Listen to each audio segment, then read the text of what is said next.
കാലത്ത് തന്നെ ഓടി കമ്പനിക്ക് എത്തിയപ്പോ എൻ്റെ അത് തന്നെ ക്ലാസ് ഉണ്ടെന്ന്. ഇവന്മാരൊന്നും പഠിക്കേണ്ട പ്രായത്തിൽ തന്നെ മര്യാദക്ക് പഠിച്ചിട്ടില്ല, പിന്നെയാണ് ക്ലാസ്. അങ്ങനെ ഒരു ഭാവത്തിലാണ്ട് ഇവന്മാരൊക്കെ നിൽക്കണം. വണ്ടി എത്തിയിട്ടുണ്ട്. അഡ്നോക്കിന്റെ ഒരു കമ്പനി ഇന്നാണ്ട ക്ലാസ് ഇന്ന് നമുക്കുള്ളത്. ഇവനാണെങ്കിൽ ഓയിലിന്റെ പേരൊക്കെ നോക്കിയാണ്ട് ഇവിടെ നിൽക്കണത്. ബേജാറുണ്ടാവേ ചോദ്യം ചോദിക്കുന്നു മേടിച്ചിട്ട്. അങ്ങനെ നമ്മെല്ലാരും വണ്ടിയിൽ കയറി സ്ഥലം പിടിച്ചിട്ട് അങ്ങനെ വണ്ടിയിൽ ഇരിക്കുമ്പോൾ ഒരുത്തൻ മന്നെ വെള്ളിയാഴ്ച പൊട്ടൻ്റെ കൂട്ട്.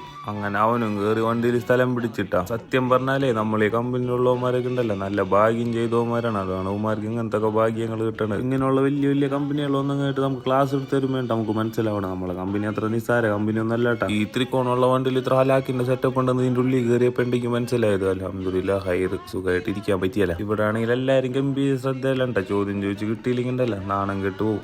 അങ്ങനെ ഇരിക്കുമ്പോൾ എൻ്റെ അയൽവക്കത്തുള്ളവനോട് ചോദ്യം ചോദിച്ചു.